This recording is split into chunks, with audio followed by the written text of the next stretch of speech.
হয়তো কেতিয়াবা পালে পাম আমি কাহিনীখন অকমান আগবঢ়াই নিছো এইখন মোটামুটিকৈ যে প্ৰথম অঘাসুৰ বধ অঘ শব্দৰ অৰ্থ হ'ল পাপ অঘাসুৰ মানে অজগৰ হৈ ৰাস্তাত পৰি আছে ভগৱান কৃষ্ণই অহা যোৱা কৰা ৰাস্তাত গোচাৰণ ৰাস্তাত এটা অঘা শব্দৰ অৰ্থ পাপ পাপৰ মুখখন কি ভাগৱতত লিখা আছে আপোনাক সবে পঢ়ি চাব ঠোঁটটো পাতলত আছে ওঠটো ওপৰত পাপৰ মুখখন ইমান ডাঙৰ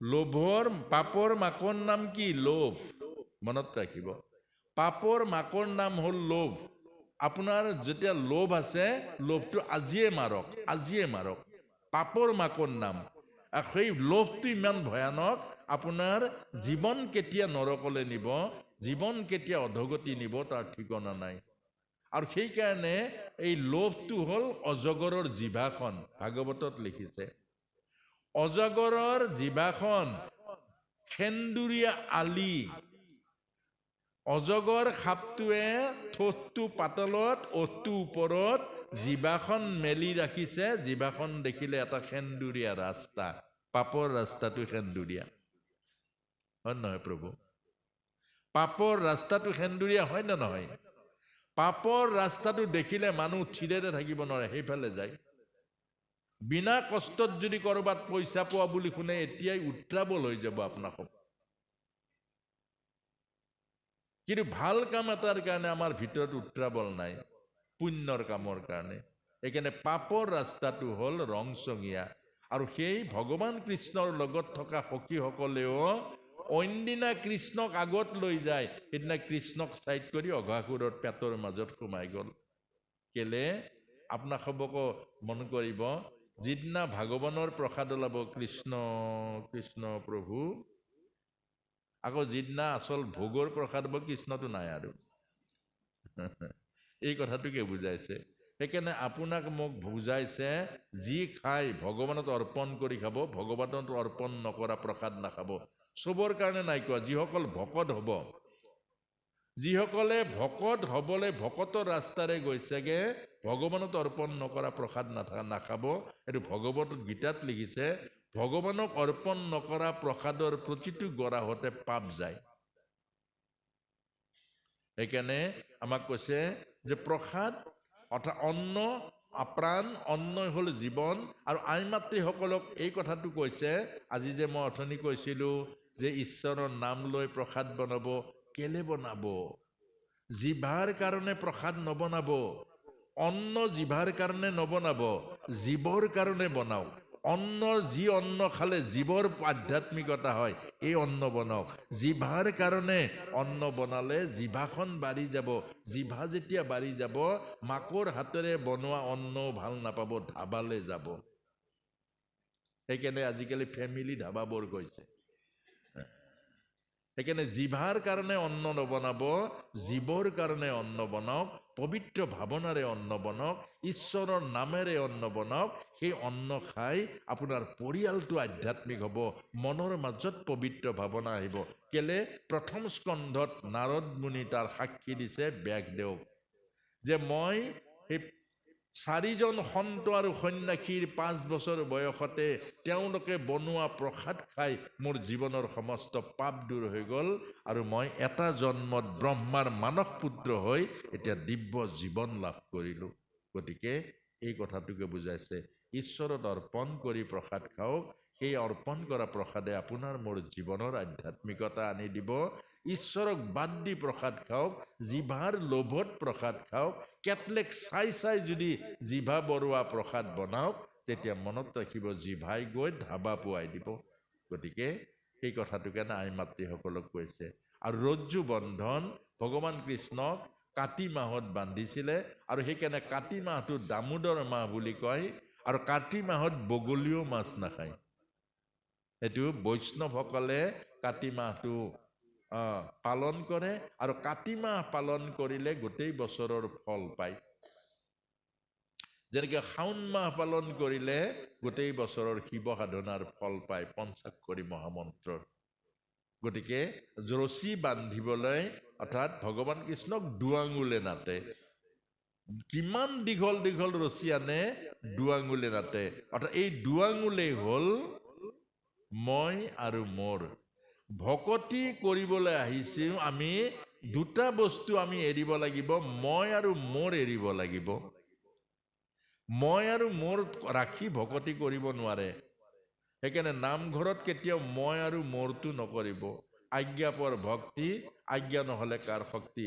ভকতে যদি আজ্ঞা কৰে আপুনি পাঠত বহিব, ভকতে যদি আজ্ঞা কৰে যি স্থানত আজ্ঞা কৰে তাত বহিব, আৰু ভকতে আজ্ঞা পালন কৰি মই আৰু মোৰক বাদ দি আজ্ঞাবাহী ভৃত্য হৈ সেৱাটো কৰিলেহে আমাৰ ভকতি বাঢ়িব।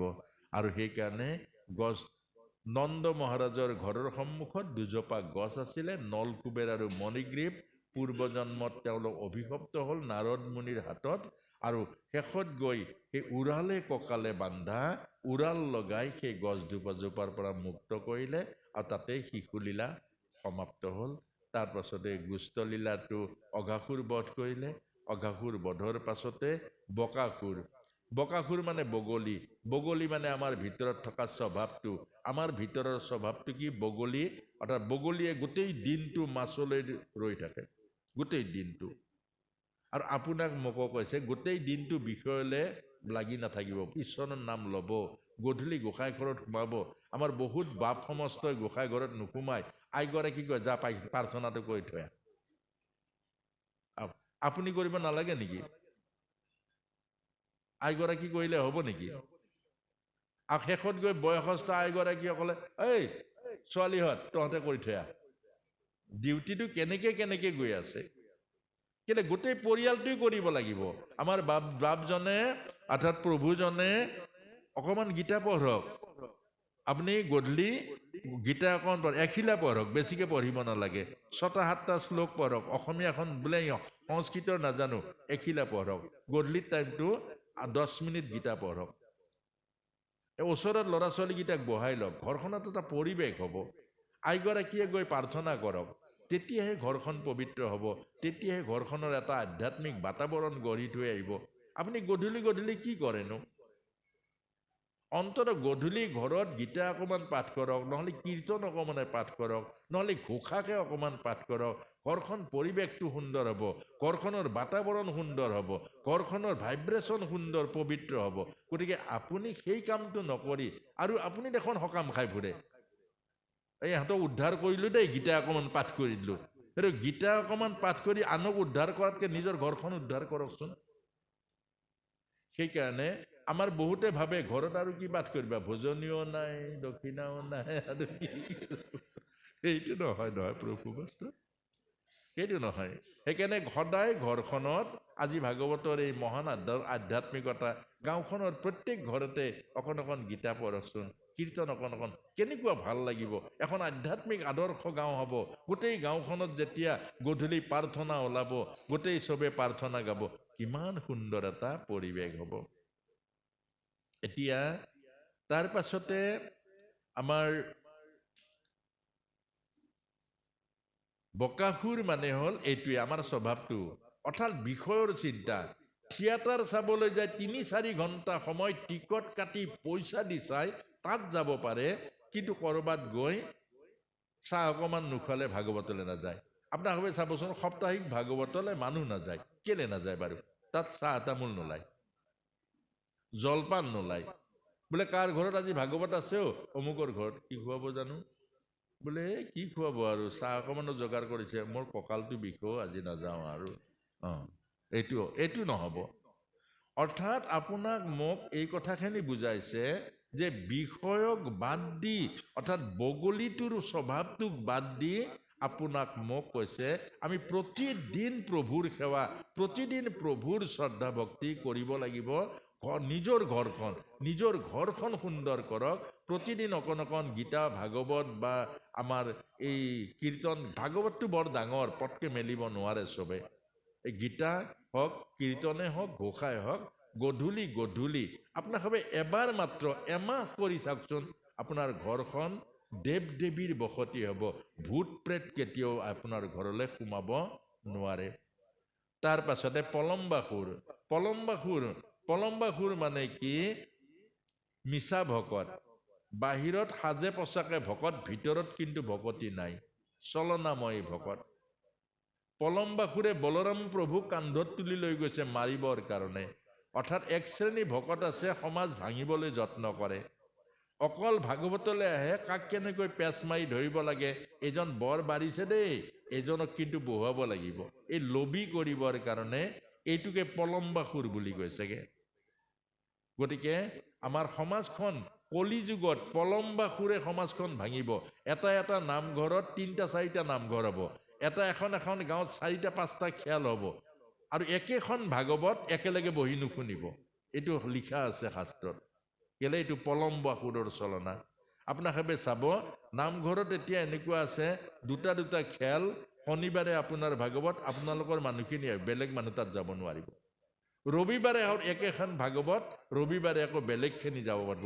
এইখিনি যাব নোৱাৰিব এইটো কিয় হ'ল বাৰু ভাগৱতত জেদ ভগৱানত জেদ ভাগৱতক বেলেগ কৰিলে ভগৱানক বেলেগ কৰিলে কেনেকৈ কৰিব পাৰে ইমান দুঃসাহস কেনেকৈ হ'ব পাৰে এইটোকে কৈছে এইটো হ'ল পলমবাসুৰ সেইকাৰণে চলনাময়ী ভকত আৰু ভগৱান কৃষ্ণই কৈছে দাদা বলৰামো চিনি নাপালে এনেকুৱা দাদা এইজন আমাৰ ভকত নহয় ই চলনাময় ভকত বাহিৰত ভকত ইয়াৰ ভিতৰত ভকতি নাই গতিকে তোমাৰ বজ্ৰ মুঠি মাৰি বধ কৰা আৰু বলৰামে বজ্ৰ মুঠি মাৰি পলমবাসুৰক বধ কৰিলে তাৰ পাছতে ধেনুকাসুৰ তালফল ৰখীয়া ধেনুকাসুৰৰ পৰিয়ালটো ভগৱান কৃষ্ণই কঠিয়ালে যোৱা সৌ তালবনলৈ যোৱা তালফল লৈ আনা আমি তালফল ভক্ষণ কৰো যে আমি ইয়াত গোচাৰণ কৰি আছো তেতিয়া তালফল আনিবলৈ গ'ল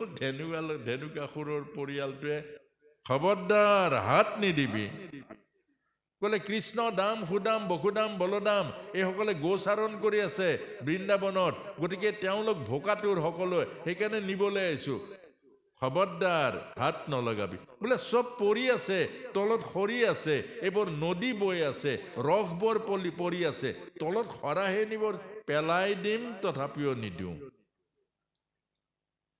এইটো ধেনুকাসুৰ হয় নহয় আপোনালোকে চাব কাৰোবাৰ ল'ৰা এটা আছে 10 জগাত মাটি থকাৰ পাছতো আকৌ লাগে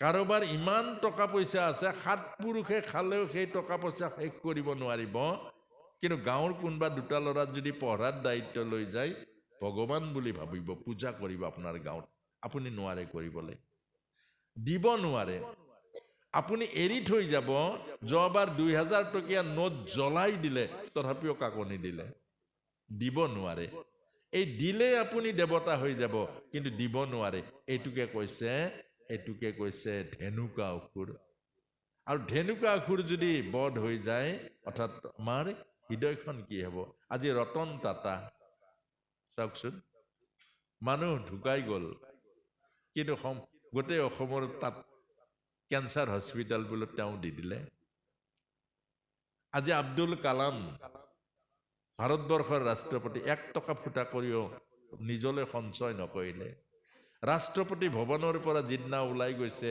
2টা সুটকেছ লৈ গৈছেগে অকল কিতাপ বাহিৰত কিমান ট্ৰাক ৰখি আছিলে অন্য ৰাষ্ট্ৰপতিসকলে কিমান লৈ যায় দেখিলে 2খন ট্ৰাক 2টা বাকচ লৈ গ'ল অকল কিতাপ আৰু এই তেওঁৰ যিজন সিকিউৰিটি আছিলে এজনক নমস্কাৰ কৰি গৈছে মোৰ কাৰণে তুমি বহুত কষ্ট খালা পাৰিলে মোক ক্ষমা কৰিবা এয়া হ'ল এই ধেনুকাসুৰ তেওঁৰ ভিতৰত বধ কৰি দিলে তেওঁৰ ভিতৰত ধেনুকাসুৰ নাই অৰ্থাৎ ধেনুকাসুৰ যাৰ নাই ই জীৱন বিলাই দিব জীৱনক মহাজীৱনলৈ ৰূপান্তৰ কৰিব পাৰিব আৰু ধেনুকাসুৰ যাৰ আছে ইয়াৰ পৰা একো নিব নোৱাৰিব ভোগ কৰিব নোৱাৰিব চব থাকি যাব সেইকাৰণে সেই ধেনুকাসুৰ বধ কৰিলে অৰ্থাৎ তালফল এতিয়া আপোনাক মোক বুজাইছে বৃন্দাবন কেইখন 24খন অৰণ্য 24খন অৰণ্যত 24টা অসুৰ আছে অৰ্থাৎ আমাৰ এই 24 তত্ত্বৰ দেহটোৱে 24খন অৰণ্য থকা বৃন্দাবন হৃদয় হ'ল বৃন্দাবন দেহ দ্বাৰকা মন মথুৰা হৃদয় বৃন্দাবন আৰু সেই হৃদয় বৃন্দাবনত যিদিনা পাপ নাথাকিব হৃদয় বৃন্দাবন যিদিনা অবিদ্যাৰ পৰা মুক্ত হ'ব, তাতেই জীৱাত্মা আৰু পৰমাত্মাৰ মধুৰ মিলন হ'ব, পৰম আনন্দই বিৰাজ কৰিব। এই কথাটোকে আমাক বুজাইছে। এতিয়া এই অসুৰবোৰ, আপুনি মই যে সুখ নাপাওঁ, আপুনি মই যে শান্তি নাপাওঁ, আজি ক্ৰমান্বয়ে মুখৰ হাঁহিটো যে আমি হেৰুৱাই পেলাইছো। কেলে হেৰুৱাই পেলাইছো? হাঁহিটো কলৈ গ'ল? হাঁহিলে কি পইচা লাগে? ফটো উঠাবৰ কাৰণে 4-5 বাৰ ক'ব লাগে, অকমান হাঁহি দিয়া না। কেলে বাৰু? হাঁহিটো কলৈ গ'ল? আমাৰ গোটেই এই 24খন অৰণ্যত এটা এটা অসুৰ আছে, আৰু এই অসুৰটোৰ কাৰণে, অসুৰবোৰৰ কাৰণে আমি দিব নোৱাৰো, আমি মৰম কৰিব নোৱাৰো, আমি নিস্বাৰ্থ ভাল পাব নোৱাৰো, আমি সেইকাৰণে সুখী হ'ব নোৱাৰো। আমি যে সুখী হ'ব নোৱাৰো, এইকাৰণে নোৱাৰো। আমাৰ 24 তত্ত্বত 24টা অসুৰ আছে, আৰু এই অসুৰবোৰ মাৰিব পাৰিব একমাত্ৰ ভগৱান কৃষ্ণই। আৰু কৃষ্ণ সাধনা নকৰিলে তেতিয়াহ'লে আপোনাৰ মোৰ এই অসুৰৰ পৰা আমি কেতিয়াও পৰিত্ৰাণ নাপাম। এতিয়া আমি বৃন্দাবন লীলাৰ অকমান ৰাসলীলা আৰু 8:47 হ'ল, আমি অকমান ৰাসলীলাৰ ওপৰতে আলোচনাটো কৰি তাৰ পাছতে আমি এই ব্যাখ্যাটো সমাপ্ত হ'ব। আজি অকমান এই একেবাৰে কথাখিনি এই আংশিকভাৱে কথাখিনি অকমান লৈ আনিছো, আনহাতে খণ্ড হিচাপে উত্তৰ পৰা জাপ মাৰি ক'লে ব্যাখ্যাখিনি অকমান ইফাল সিফাল যাব বুলি ভয়তে, বুজাত অসুবিধা হ'ব বুলি ভয়তে এই অকমান এইখিনি পোনাই আনিছো। এতিয়া এই গোপীসকল, গোপী শব্দটোৰ অৰ্থ কি? গোপী, আমি সমাজত কেতিয়াবা মাইকী মানুহখিনিক গোপী বুলি কওঁ, নহয়নে বাৰু? কিন্তু দৰাচলতে সেইটো নহয়। গোপী মানে হ'ল জীৱ, গোপী হ'ল জীৱ। আৰু এই যি জীৱই গোপনে গোপনে ভগৱানক প্ৰেম কৰে, ইয়ে হ'ল গোপী ভক্তি। ধৰিব পাৰিছেনে? এতিয়া ভাগৱতত ক'বাত আছে নেকি মাইকী মানুহ উদ্ধাৰ পাব, পুৰুষ উদ্ধাৰ পাব? আছে? হয় নহয়? পুৰুষ মানে জীৱ, প্ৰকৃতি মানে জীৱ, পুৰুষ মানে শিৱ, যত জীৱ তত শিৱ। পুৰুষ মানে হ'ল শিৱ, পুৰুষ এজনেই, এইজন হ'ল পুৰুষৰ উত্তম পুৰুষ। পুৰুষ মানে ভগৱান, জীৱ মানে প্ৰকৃতি।